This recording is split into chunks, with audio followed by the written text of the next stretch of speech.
오늘 저는 신앙의 목표 지점이라는 제목으로 말씀을 나누기 원합니다. 예배는 사실 축제입니다. 그죠?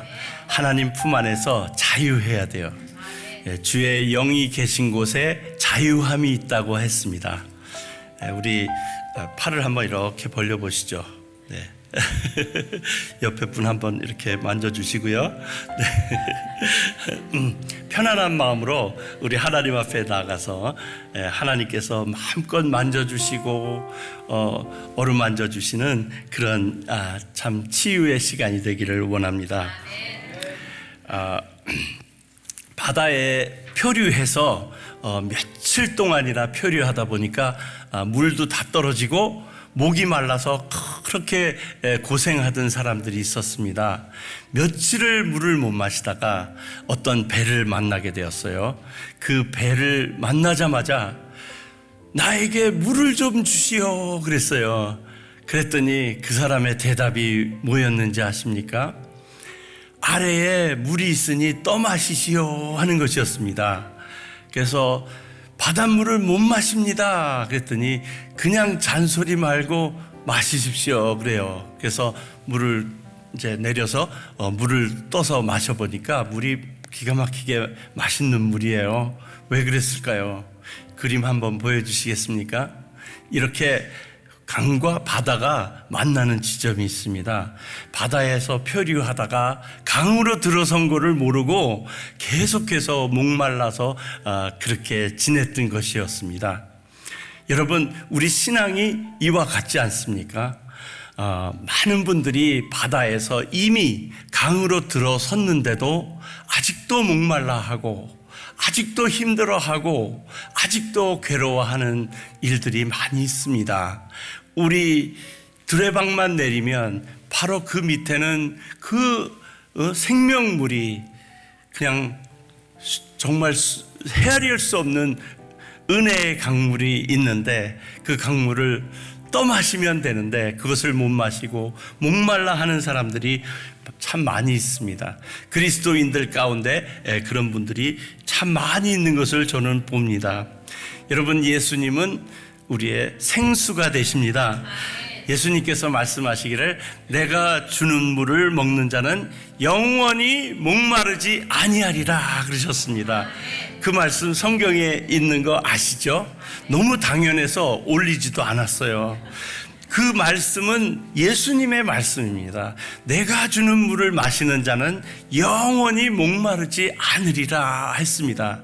내가 예수를 믿고 예수님의 사랑 안에 있다면 우리는 결코 목마름이 없습니다. 주님께서 주시는 은혜의 담비가 낮이고 밤이고 쉴 새 없이 우리에게 임하는 것입니다. 우리가 입을 벌리지 않기 때문에 그 은혜의 담비가 임하지 못하는 것입니다. 예수님께서 이렇게 또 말씀하셨습니다. 나를 믿는 자는 성경의 이름과 같이 그 배에서 생수의 강이 넘쳐나리라 그랬습니다. 이것은 그냥 지식이 아니라 팩트입니다. 우리가 하나님을 믿고 하나님 안에 있을 때 생수의 강이 넘쳐나게 되는 것입니다. 그 배에서 생수의 강이 넘친다 그랬는데 그 배는 바로 영어로 하면 벨리입니다. 벨리, 스토맥, 벨리. 우리 배에서 넘치는 것입니다. 바로 그 생수의 강이 우리 심령 중심에서부터 넘쳐나오게 된다는 것이에요. 예수님을 믿으면 그 안에서 우리 주님이 주시는 기쁨이 넘치기 때문에 우리 그리스도인들만이 누릴 수 있는 힘의 근원이 바로 거기에 있다는 것을 성경은 말하고 있습니다. 에스겔서 47장에 보면요, 거기에 그 성전에서부터 흘러나오는 물이 온 세상을 적신다 그랬습니다. 그리고 강을 적시고 그 다음에 바다를 적시고 바다에 창일하게 참 이룬다 하는 그런 말씀입니다. 그리고 창일하게 이루는 뿐만 아니라 거기에 있는 모든 나무들이 살아나고 물고기들이 막 살아나는 소성쾌됨의 역사가 있다고 했습니다. 우리가 믿는 하나님이 바로 이런 분이심을 믿습니까? 하나님께서 주시는 그 생수가 우리 안에 충만하게 하나님께서는 허락하시는 것입니다. 왜 많은 그리스도인들이 오랫동안 예수님을 믿는데도 목마른 것일까요? 저는 거기에 대해서 참 많은 생각을 했는데 성경은 명확한 답을 제시하고 있습니다. 오늘 거기에 대해서 말씀드리기 원합니다. 첫째는요, 첫째하고 둘째가 있는데, 그 첫째는 신앙은요, 절대로 제자리 걸음을 해서는 안 된다는 것입니다. 앞으로 나아가야지 제자리 걸음을 해서는 안 된다는 것입니다. 신앙은 계속해서 자라나야 한다는 것을 성경은 수도 없이 말하고 있어요. 한번 구절들을 보십시오. 여기 제가 뽑은 이 구절들을 보시면 성경이 계속해서 강조하는 것이 무엇인가 하는 것을 우리 성경이 말씀하고 있습니다. 절 아는 지식에서 자라가라. 데살로니가 후서에 보면 너희 믿음이 더욱 자라나고,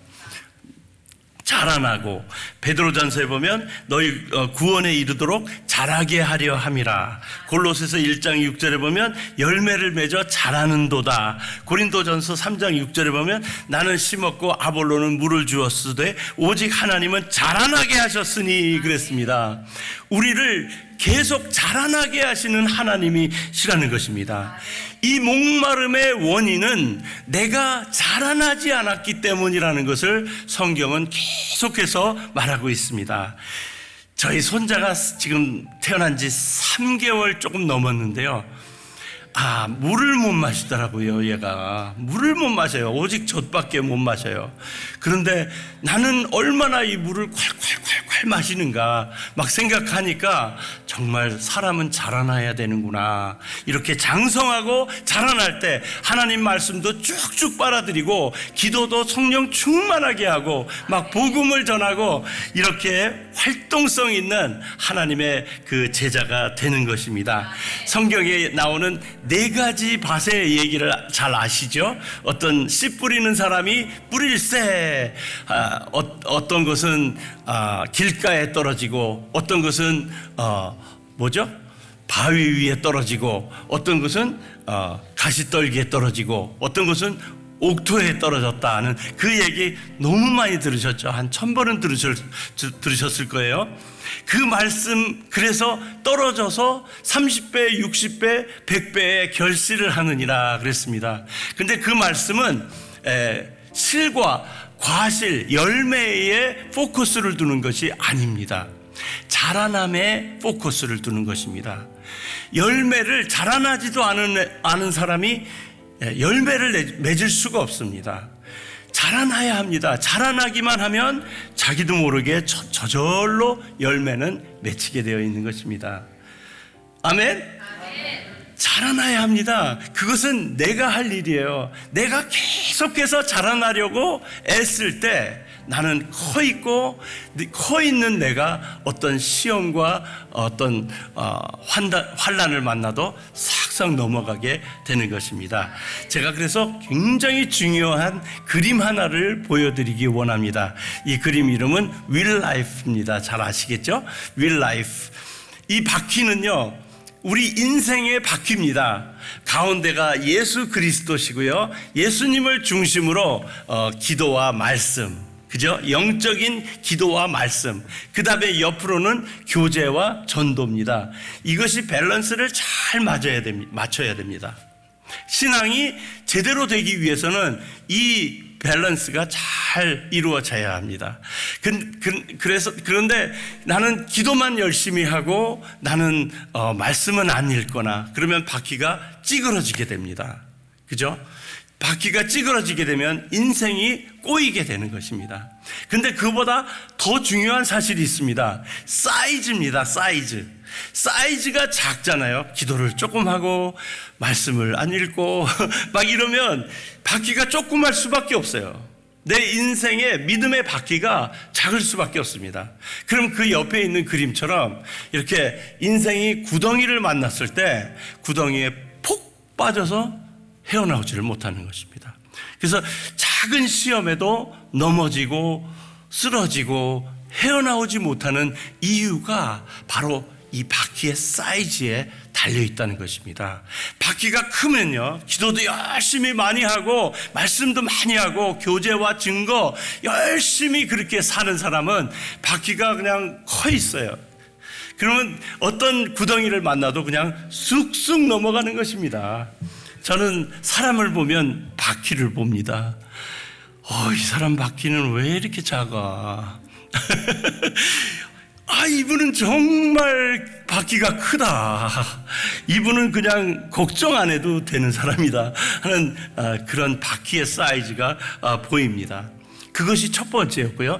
두 번째 중요한 포인트는 뭐냐면요, 어디까지 자라나는 것인가. 우리의 신앙이 자라나야 되는데 그 자라나는 목표 지점이 어디인가, 그것을 우리는 꼭 알아야 합니다. 에베소서 4장 13절에 보면요, 우리가 다 하나님의 아들을 믿는 것과 아는 일에 하나가 되어 온전한 사람을 이루어 그리스도의 장성한 분량이 충만한 데까지 이르리니 그랬는데요, 여기서 중요한 것은 대예요. 대.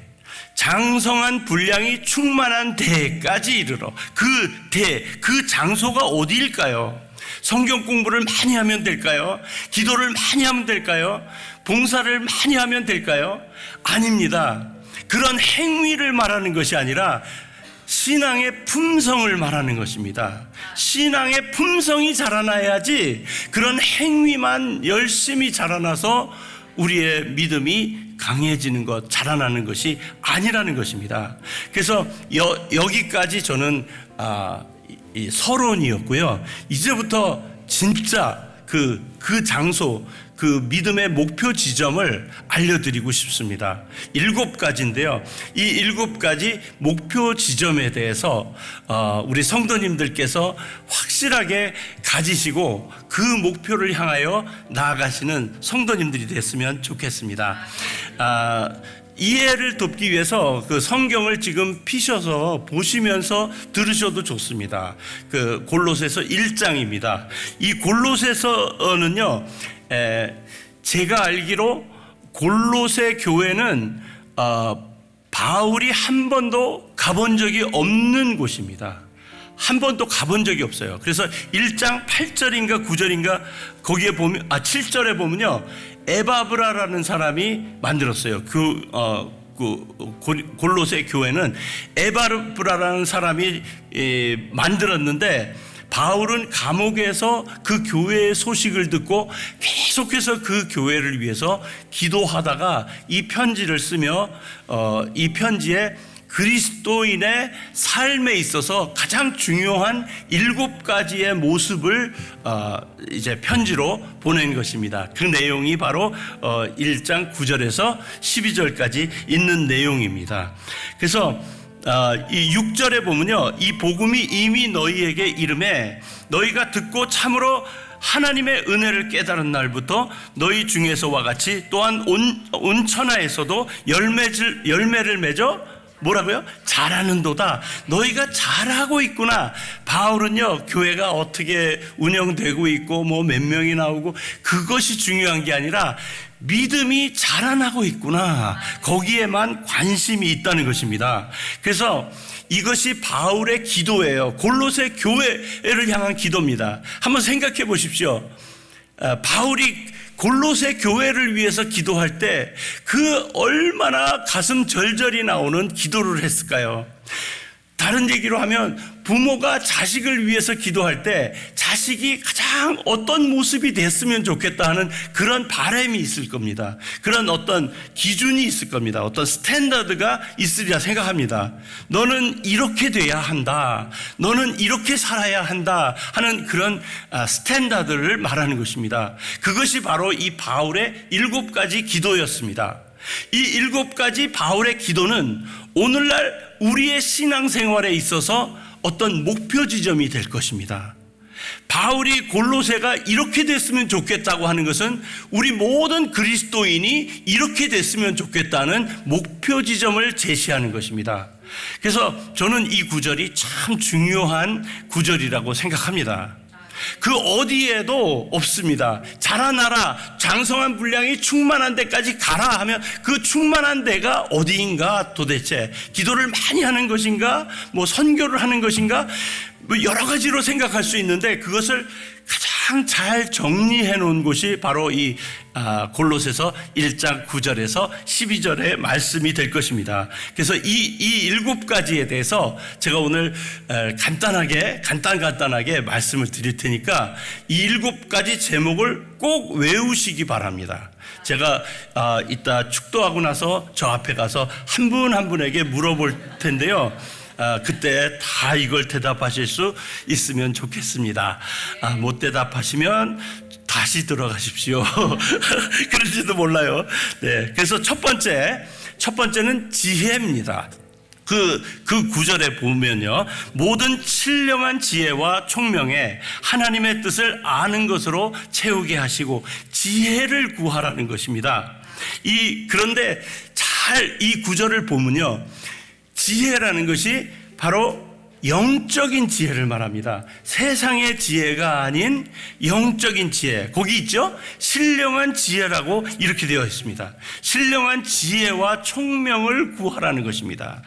신령한 지혜와 총명의 사람이 되라는 것입니다.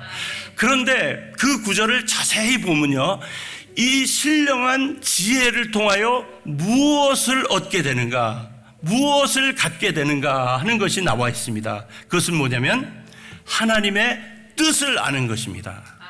하나님의 뜻을 아는 지혜를 얻기 위하여 기도하라는 것입니다. 그것을 위하여 노력하라, 그것을 위하여 나아가라 하는 말씀인 것입니다.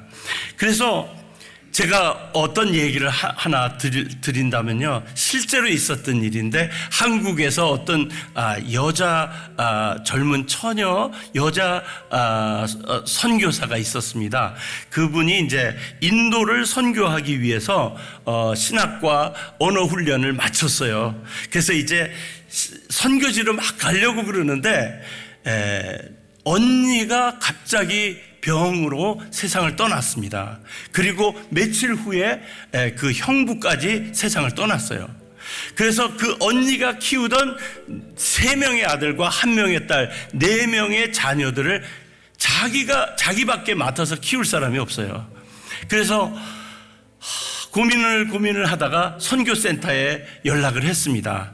내가 이런 사정이 생겨서 결국은 선교를 미루거나 못 가게 될 그런 환경에 놓였습니다 하고 이해를 시켜드렸어요. 그래서 그날부터 열심히 믿음으로 키웠습니다. 이 자녀를 키웠는데 25년이 지난 후에 그 자녀들 가운데 3명이 인도 선교사가 된 것입니다.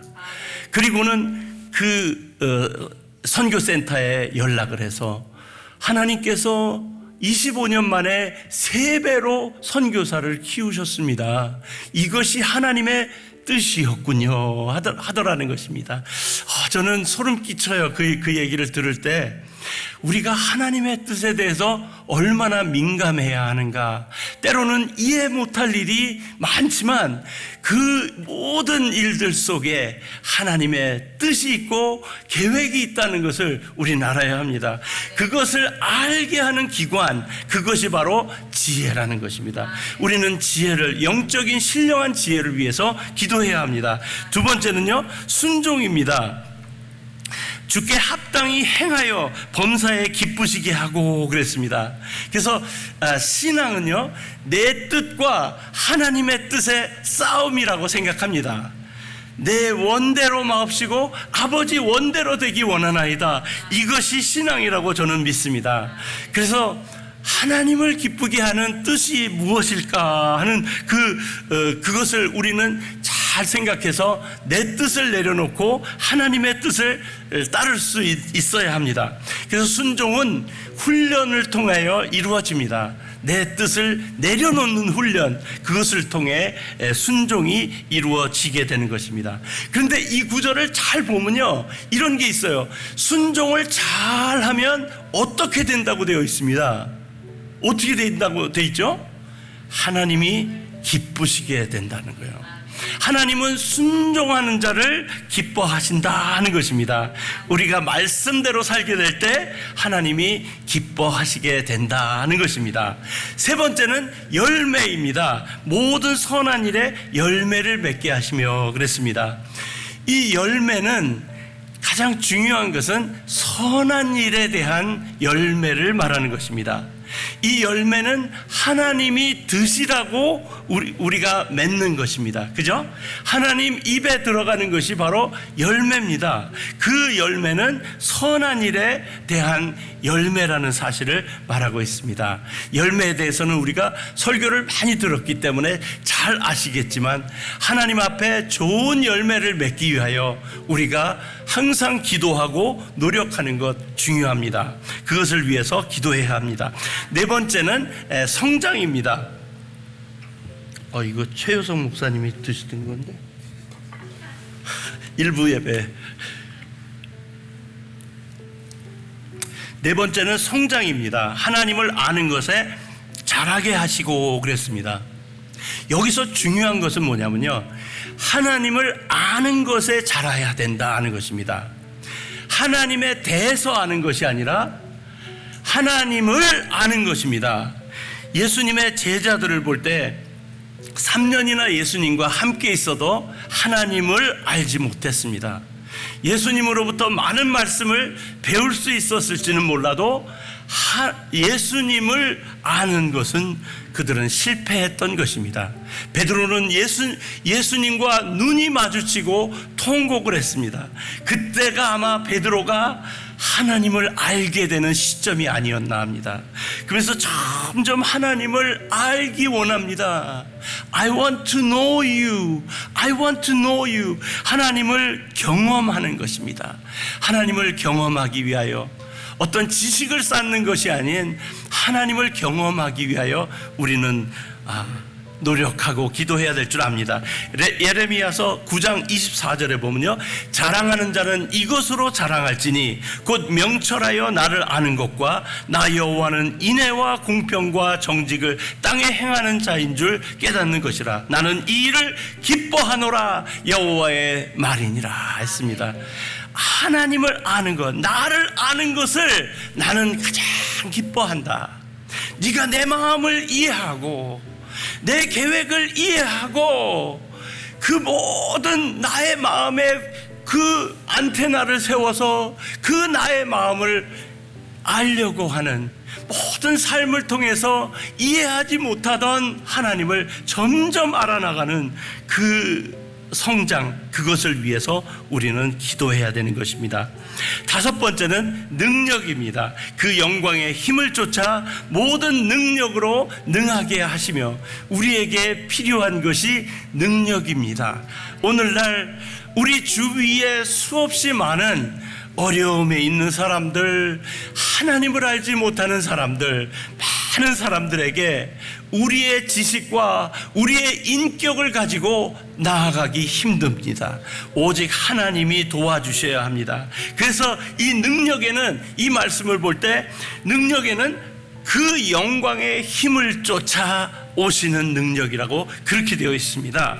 그래서 나에게서 나오는 능력이 아닌, 나의 경건과 나의 노력에 의해서 나오는 것이 아닌 하나님의 영광과 힘을 쫓아서 오는 능력으로 충만하여 내가 병든 자를 살리고 내가 하나님의 백성들에게 정말 하나님의 그 생수의 강으로 인도할 수 있는 그런 도구로 사용될 수 있도록 나를 도와주세요 하고 하나님께 기도하는 것이 필요합니다.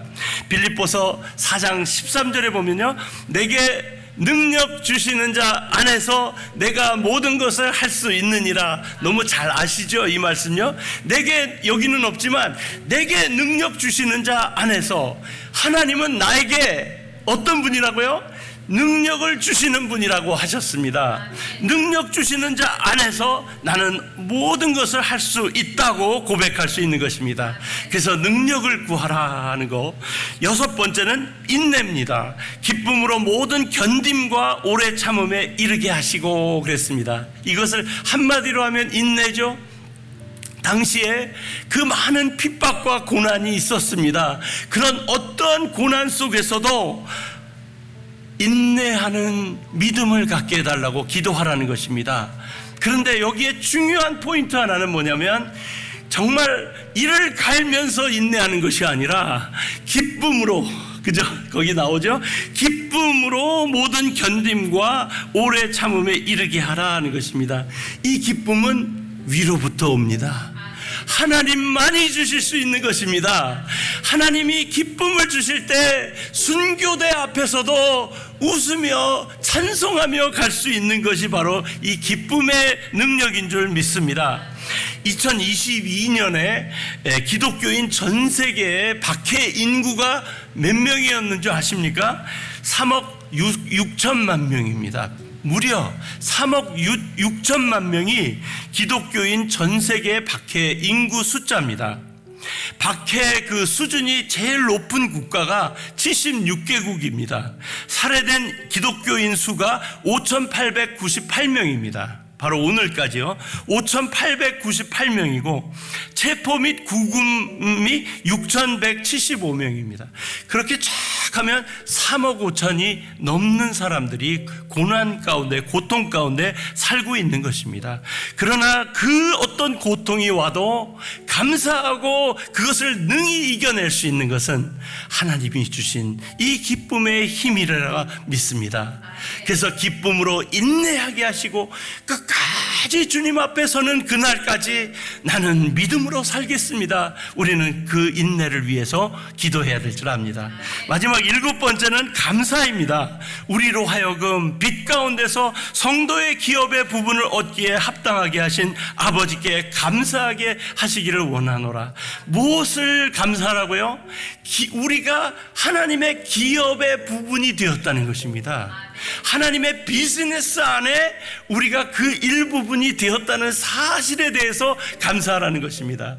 하나님은 우리에게 구원을 주셨을 뿐만 아니라 우리를 통해서 당신의 영광을 나타내시는 하나님이십니다. 그런 도구로 우리를 사용해 주셨다는 그 사실 하나만으로 또 감사해야 된다는 것입니다. 네, 저는 우리 고 목사님을 생각을 하면요 자꾸 눈물이 나요. 제가 안 계셔서 이런 얘기를 할 수 있는 것 같아요. 참 저를 이렇게 영광스러운 자리에 세워주시고 말씀을 전하게 하시고 하나님의 일을 계속해서 컨티뉴해서 일을 할 수 있도록 해주신 그분 생각하면 고마워서 눈물이 납니다. 근데 그것도 하나님이 하신 일이라고 믿습니다. 하나님이 그 종을 통해서 나를 이곳으로 인도하셨다는 사실을 생각할 때 너무 감사해요. 내가 하나님의 기업의 일부분이 되었다는 거, 계속해서 그렇게 살고 있다는 것이 너무너무 감사합니다. 그래서 요즘 자꾸 자다가 웃어요. 자꾸 자다가 웃음이 나면서 야, 감사하다. 내가 하나님의 기업이라니. 우리 옆에 분에게 한번 얘기해 드릴까요? 당신은 하나님의 귀한 기업입니다. 아멘, 아멘. 그러면 오늘 이 말씀의 결론을 좀 말씀드리고 싶습니다. 어떻게 하면, 설교가 맨날 이래야 된다 그러고서 어떻게 하면 이래야 된다는 것을 잘 얘기 안 해주잖아요. 저는 확실하게 얘기해 드릴게요. 어떻게 하면 이 7가지 지점에 도달하며 살 수 있을 것인가? 거기에 대해서 솔직히 얘기하면 잘 모르겠습니다, 저는. 왜냐하면요, 나도 그렇게 안 됐으니까요. 나도 아직도 멀었으니까요. 저도 잘 모르겠어요. 한 가지 제가 말씀드릴 수 있는 거 있습니다. 제 노하우를 좀 나눠드리고 싶습니다. 그 뭐냐면요, 이 7가지를 외우라는 것입니다. 내 신앙의 목표 지점으로 두고 그런 모습으로 되기까지 나는 계속 나아가리라, 이런 마음을 가지고 기도하라는 것입니다. 이 7가지, 그래서 깜깜할 때 새벽기도 나와서 어둡고 막 그럴 때요, 잘 안 보이잖아요. 외워서 기도하면 좋아요. 기도하려고 나왔는데 하나님 이 사람도 고쳐주시고 저 사람도 복 주시고, 그것도 한계가 있는 거예요, 그죠? 근데 이 기도의 수준이 높아요. 내가 이 7가지를 향해서 기도하는 것은 참 기도의 수준이 높고요. 적어도 1시간 이상 기도하는 건 노 프라블럼입니다. 예. 그래서 이 7가지를 놓고 계속 기도하세요. 근데 어떻게 이거 다 외워? 이 7가지를. 그죠? 너무 힘들잖아요? 그래서 그 앞에 부분만 제가 외울 수 있도록 도와드리고 싶어요. 이건 저만 아는 노하우인데 오늘 특별히 드리는 겁니다. 뭐냐면요. 한번 따라해 보세요. 지순열, 성능인감. 전부 다 해보실래요? 시작. 지순열, 성능인감. 예. 근데 그 외우고 나면 또 금방 잊어버리실 거예요. 그래서 전라도 버전으로 이걸 하면 절대로 안 잊어버려요. 전라도 버전. 뭐냐면요. 한번 해보세요. 지순열, 성능인감. 두 번만 더 해보죠. 지순열, 성능인감. 지순열, 성능인감. 되게 재밌습니다. 집사님 다음 건데 이게 예. 예, 다음 거예요. 예. 지순열, 성능인감 이것을 잘 외우셔서 이 목표 지점을 향해서 나아가시면 좋겠습니다. 자, 한번 해보겠습니다. 아니요. 지. 예, 무슨 지혜요? 신령한 지혜죠. 이 지혜는 무엇을 얻게 됩니까? 예, 하나님의 뜻을 알게 된다. 순종. 예, 순종은 어떻게 된다고요? 하나님을 기쁘시게 한다. 열매. 이 열매는요, 선한 열매. 성장. 무엇을 성장하라고요? 하나님을 아는 것에 성장하고. 능력은요, 하나님의 영광의 힘을 쫓아. 인내는 어떻게 하라고요? 기쁨으로 인내하라. 감사. 성도의 기업의 부분에 합당하게 하신 하나님께 감사하라. 이것을 하나님께서 바울을 통해서 우리에게 정리시켜 주신 신앙의 목표 지점이라고 믿습니다. 우리 같이 기도하겠습니다.